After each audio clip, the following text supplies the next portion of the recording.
इसके लिए कुछ फेजेस हैं, फेजेस ऑफ प्रोजेक्ट मेथड।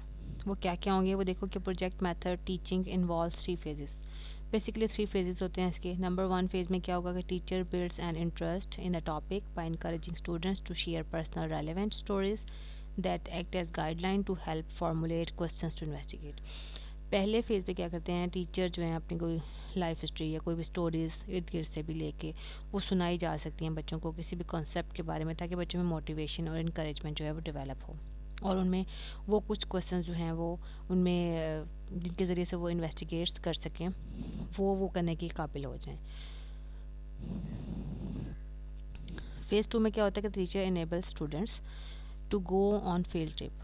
बच्चों को इस काबिल करते हैं कि फ़ील्ड ट्रिप पे जाएं। अब फील्ड ट्रिप क्या होते हैं कि किसी भी जगह पे, जैसे फॉर एग्जांपल म्यूज़ियम है या कुछ ऐसा है, तो वहाँ पे बच्चों को ट्रिप्स करवाए जाते हैं, interview expert such as waiters, और वहाँ पे जो कुछ जगहों पे जैसे वेटर हैं उसका इंटरव्यू करने के लिए बच्चों को काबिल बनाया जाता है। Farmers, nurses, depending on the topic of the study. अगर वो कोई ऐसे वगैरह लिख रहे हैं जिसमें नर्सेज का रोल है या फार्मर्स का रोल है या वेटर्स, मतलब जो भी उस टॉपिक में इन्वॉल्व हैं उन लोगों से इंटरव्यू करें, उनसे क्वेश्चन जो है वो पूछें, ताकि आपको इन्फॉर्मेशन मिल सके करंट और एक नेचुरल सेटिंग में इन्फॉर्मेशन आप हासिल करते हैं। And share the new knowledge with their classmates. फिर जब वो उन्होंने सीख लिया होता है ना, उसको अपने क्लासमेट्स के साथ वो शेयर करते हैं कि मैंने इंटरव्यू किया तो मुझे इस बारे में ये इन्फॉर्मेशन मिली। प्रोजेक्ट मेथड में बेसिकली इस किस्म के जो प्रोजेक्ट्स हैं वो दिए जाते हैं। अब फेज़ 3 पे क्या होगा कि teacher guides the students to its conclusions.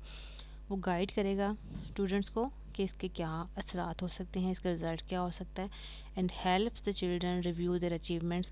और उससे बच्चों को पता चलेगा कि हम अपनी तमाम अचीवमेंट को रिव्यू करें, ज़रा देखें कि इसमें कहाँ कहाँ लैकिंग है, कहाँ हमें बेहतरी की ज़रूरत है। तो ये बेसिकली 3 बेसिक फेजेस हैं प्रोजेक्ट मेथड के। आगे ये थोड़ा सा बताने के बाद I will share a video with you. Problem solving approach या इंक्वायरी मेथड, ठीक है। नेक्स्ट जो शुरू हो गया वो है प्रॉब्लम सॉल्विंग अप्रोच के हवाले से है। इंक्वायरी मेथड इसमें आता है कि the use of and the evidence behind two related student centred approaches to teaching has grown significantly over the past decades. अब problem solving approach and inquiry method, इससे पहले हमने डिस्कस किया प्रोजेक्ट मेथड।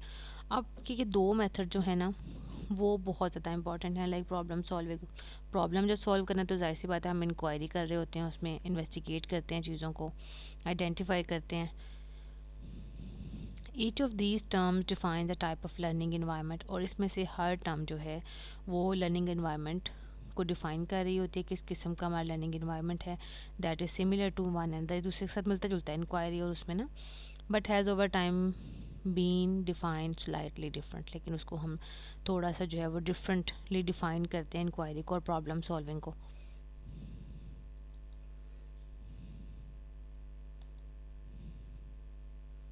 तो मैं अपने जो हमारी स्लाइड में पॉइंट हैं वो हम डिस्कस कर लेते हैं आप लोगों के साथ। लेकिन role of a teacher give suggestions not answers. Means कि अगर टीचर से बच्चे क्लासरूम में एक्टिविटीज़ के दौरान कुछ पूछते हैं तो टीचर को चाहिए कि वो जस्ट सजेशंस दें, उनको एग्जैक्ट आंसर्स ना बताए, ताकि बच्चे खुद आइडेंटिफाई कर सकें, खुद एक्सप्लोर कर सकें चीज़ों को। Then offer a problem solving heuristic approach, और टीचर जो है वो उनको एक क्वेश्चनिंग, जैसे ना क्वेश्चनिंग इन्वेस्टिगेटिंग या डिस्कवरी, उनके अंदर डिस्कवरिंग एबिलिटी वो प्रमोट करें। Teach a variety of problem solving strategies, और टीचर का क्या है कि वो बहुत सारी प्रॉब्लम सॉल्विंग स्ट्रेटजीज़ बच्चों को पढ़ाए, ताकि उनको पता हो कि हम प्रॉब्लम को डिफरेंट वे में डिफरेंट तरह से सॉल्व कर सकते हैं। Allow time for the students to struggle with the problem, और बच्चों को टाइम दें कि वो अगर किसी प्रोजेक्ट पे, किसी प्रॉब्लम सॉल्विंग एक्टिविटी पे काम कर रहे हैं, ऐसा ना हो कि बस ये फ़ौरन करके दे दो, तो उन्हें एक प्रॉपर टाइम जो है प्रोवाइड करना चाहिए टीचर को। Choose problems that require time to think through a solution, provide a variety of problems. ठीक है, अब यहाँ पे देखो आप प्रॉब्लम को चूज़ करें और उसके साथ सॉल्यूशन भी फाइंड आउट आपके पास होना चाहिए कि इसका ये सॉल्यूशन है, अगर आपने प्रॉब्लम सेलेक्ट कर लिया है। Provide a variety of problem, ज़्यादा प्रॉब्लम उनको प्रोवाइड करें, एक ही सिचुएशन ना प्रोवाइड करें, ताकि ज़्यादा सिचुएशंस दें ताकि बच्चे डिफरेंटली काम कर सकें। Allow students time to practise, ये तो वही ऊपर वाली बात है। गिव सिमिलर और the same problem in different ways, एक प्रॉब्लम है ना उसको डिफरेंट वे में आप डिफरेंट तरीके से, मतलब एक ही बात है लेकिन उसको आप जैसे फॉर एग्ज़ाम्पल क्या आपको प्रोजेक्ट, जैसे इसकी एग्जांपल हम देख लेते हैं कि किस तरह से हम इसकी एग्जांपल दे सकते हैं। लाइक फॉर एग्जांपल आपने कहना है कि किसी चीज़ पे आपने नोट लिखना है बहुत बड़ा, तो आप कुछ को एक ग्रुप को कह सकते हैं just right the main points ना। प्रॉब्लम एक ही है, बात एक ही दी हुई है कि इसके पॉइंट्स आपने जो है वो स्टेप्स इसके लिखे हैं, और दूसरे को कहेंगे कि इम्प्लीमेंट दो स्टेप्स, उसको इम्प्लीमेंट करें, और थर्ड ग्रुप को आप कह सकते हैं कि रियल लाइफ सिचुएशन के साथ इसको रिलेट करें। रोल प्लेइंग है, गेम्स एंड साइमुलेशन मेथड आ गया। अभी देखो पर्पस ऑफ रोल प्लेइंग क्या है। Role playing involves imagination and imagination is more important than knowledge.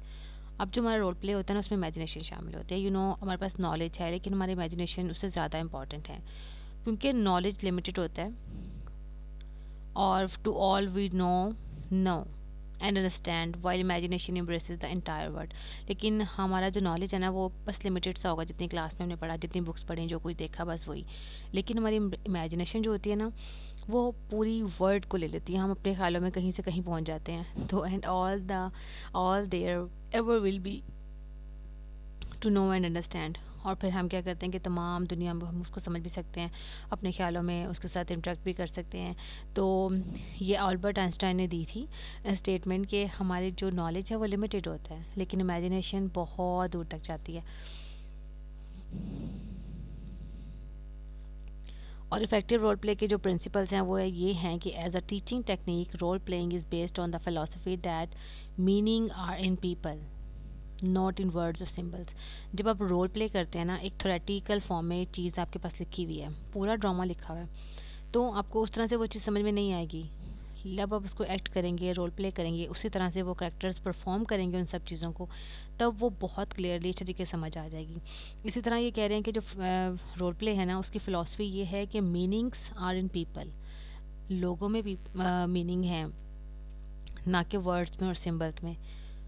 If that philosophy is accurate, अगर हम ये समझें कि ये फिलोसफी ठीक है, तो वो we must first of all share the meanings, then clarify our understanding of each other's meanings, and finally if necessary change our meanings. तो अगर हम इस फिलोसफी को देखेंगे रोल प्ले के हवाले से, तो हमें सबसे पहले तो अपने मीनिंग्स को देखना है कि हमारा मीनिंग है क्या, हमारा पर्पस क्या है, हमारा मकसद क्या है भाई। और फिर अपने उस पर्पसेस को, अपनी जो कंसेप्ट हैं उसको शेयर करें एक दूसरे के साथ। और अगर आपको लग रहा हो अपने रोल को, मीनिंग्स को हम लेंगे ना, मीनिंग्स आर इन पीपल, के जो रोल हैं, जो काम कर रहे हैं, वो सब के सब लोगों से हमें समझ में आते हैं, तो हमें इन चीज़ों को शेयर करना है एक दूसरे के साथ। तो अगर ऐसा लगे तो फिर हमें ज़रूरी हो कि कहीं कोई प्रॉब्लम है, कहीं लैकिंग है, या कहीं कुछ चेंज की ज़रूरत है, तो हमें अपने मीनिंग्स को चेंज करना है, मीनिंग्स के अपने रोल को चेंज करना है।